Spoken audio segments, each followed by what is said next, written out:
to Tardisian Files.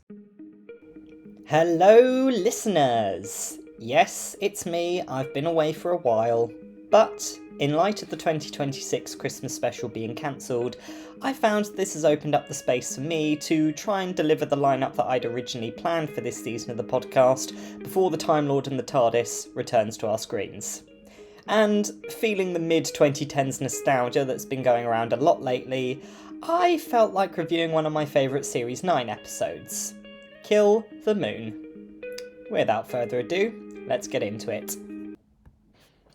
So, starting off with a recap of the plot, the Doctor takes Clara and her rebellious student, Courtney Woods, to the moon in 2049, where they meet a group of astronauts that have been pulled out of retirement. Their leader, Captain Ludwig, explains that they have one mission: to blow up the moon in response to a series of tidal wave related disasters that have occurred over a decade as the moon's weight and gravitational pull has inexplicably multiplied over the years. Coming to an old lunar mining base, the group discover that the moon is actually a colossal giant egg infested with giant germ spiders.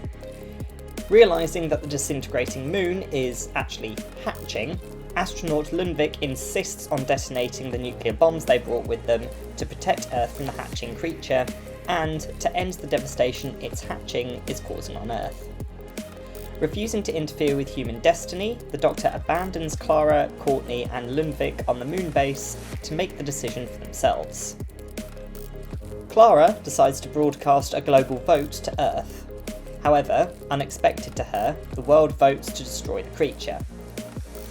Despite this fact, Clara moves to override the detonator at the last second, letting the creature, an unnamed species of space dragon, hatch safely. Being rescued by the 12th Doctor and taken to witness the hatching on Earth, they see that it departs into the cosmos and conveniently leaves behind a brand new lunar egg as a replacement moon. Upon their return to Coal Hill School in the present day, rather than feeling triumphant, Clara is deeply traumatised and furious about being forced to carry out a genocidal burden alone. She delivers a blistering dressing down to the Doctor, accusing him of being patronising, and then walks away from the TARDIS, leaving their friendship in tatters, while Danny later tries to comfort her. Okay, so beginning with the pros, I'm going to go full fanboy here and admit that I love this episode. It had everything that a sci-fi show with liberal political leanings could ask for. A disaster that's been heavily speculated about enough by real scientists to make it feel believable. A reckless teenager bringing all the comedy and an ideological dispute rooted in the in-universe problem, all the while potentially presenting all the arguments for a more real-life debate. I'm going to start off with the thing that I liked the most about this episode, which was the setting. I'm just going to say it, for a show that's set mostly in space, the Doctor does not visit the moon often enough, which is a shame because in terms of humanity being threatened by intergalactic forces, the moon is quite possibly the biggest strategic vantage point any race can have. But not only that, but the writers actually take it one step further by turning the moon itself into the threat.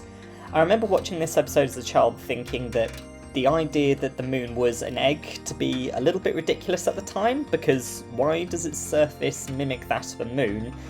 But then, in hindsight, given the onslaught of meteors space had to throw at Earth and the moon during the early days of the solar system, an egg that size would probably need a very thick shell.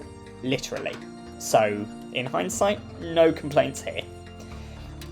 That, and the fact that the seemingly simple fix of destroying the moon isn't made complicated by the risk of the moon's breakup itself, but actually because there's another life, the space dragon baby, that's threatened, creating this perfect catch-22, which added a completely different layer to the otherwise common natural disaster plotline. Additionally, and I have to say it, I did love Courtney in this episode. Now, this isn't a slight on any of the young actors who've appeared in juvenile roles in the show over the years, but I tend to find that when the Doctor has children in the mix, the younger characters are written to be more of a hindrance than a help in the plot, which can be pretty irksome for viewers, especially going back to re-watch said episode years later. However, this was not the case with Courtney. While she was unserious and jovial at times, she was a pivotal part of the plot. She instinctively fought the germ spiders with antibacterial spray, advocated for the space dragon despite Lundvik's patronising comments towards her, and throughout it all, she actually maintained her optimism, happily heading off to her next lesson at the end of the adventure. We don't know if she remained to be a disruptive influence, as her teachers described her, after that, but if the Doctor's comments were true, then she, mind you, a British girl, was destined to become President of the United States, implicitly by the very same time period she'd visited. So, not too bad for a disruptive influence, I'd say. And finally, I'll say that I loved the overall premise of this episode. It starts out as this sort of investigation of a natural disaster with a seemingly simple solution, followed by the strange appearance of the germ spiders, then the revelation that the miners from a decade before had found no minerals, but that they had found evidence of the disaster that they were now facing. And then finally, the Doctor's revelation about the egg, which opens the floor for an entirely new discussion, ultimately leading to an ending which pivots completely away from the expected outcome. As the Ninth Doctor once said, everybody lives. Additionally, and this is less of a pro but more of a neutral analysis, there were a lot of viewers and critics at the time at the writer Peter Harness's intent, stating that it was to present an allegory for pregnancy terminations at the time that this episode was released. Now, the writer has gone on to publicly state that this episode was not meant to be a metaphor for that debate, and while we tend to avoid political talk on this podcast, I think it is worth mentioning that whether this was meant to be an allegory or not, the episode does, in my opinion, do a very good job of presenting the argument of popular opinion versus self-determination.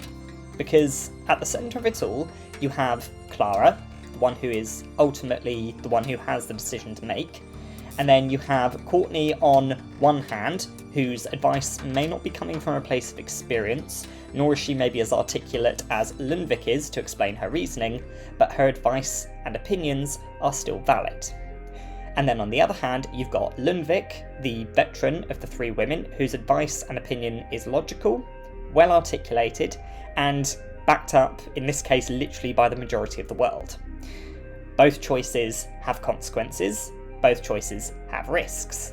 But in the end, despite nearly following the advice and opinions of the majority, Clara ultimately decides to make a decision to save the space dragon. And while this could potentially read as a conservative outcome, I personally think that it was a clear example of a character making a choice for themselves instead of caving to the expectations and demands of others. Her instinct was always to let the creature live. She listened to the other side of the argument, but she still decided to trust her instincts. Political allegory or not, it was a very powerful moment for Clara. Now, despite my love of this episode, as with any good review, I have to talk about the cons. First of all, I am kind of surprised it took me this long to review this episode, because there is one part of this episode which I have had etched into my memory for the last 12 or so years, and that's Clara losing her temper with the Doctor. I remember watching this as a kid and wondering why Clara was so furious with the Doctor, because it's not like he'd not put her in dangerous situations before. Quite frankly, a disintegrating moon wasn't the scariest thing Clara had seen in her travels with the Doctor at this point. However, as an adult, I now realise that actually the outburst wasn't just about the Doctor abandoning her on the moon, or even his patronising attitude towards her. It was likely because of something that was very easy to forget midway through the season. Clara was still coming to terms with the Doctor's regeneration.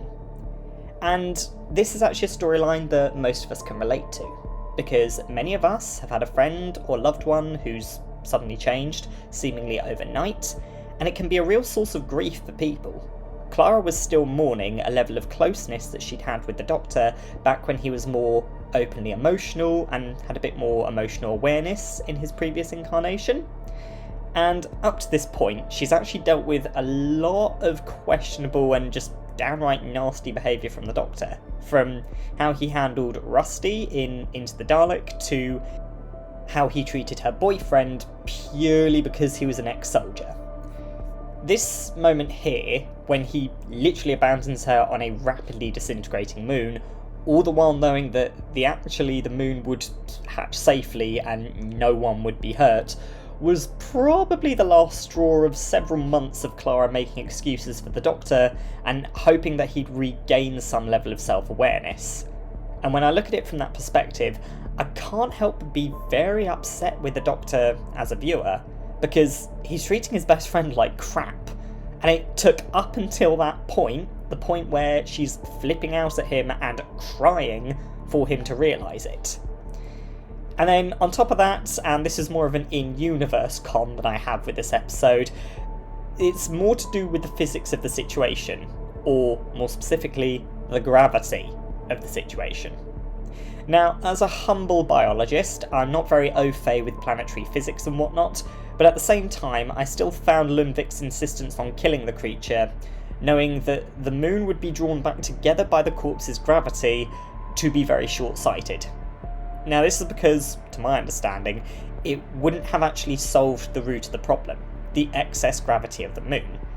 This part of the plot always bothered me, as Lundvik wanted to save humanity from the lunar apocalypse, but her actions would have effectively condemned the Earth to a future of incessant tides and freak weather patterns, with their only solution being to just get used to it.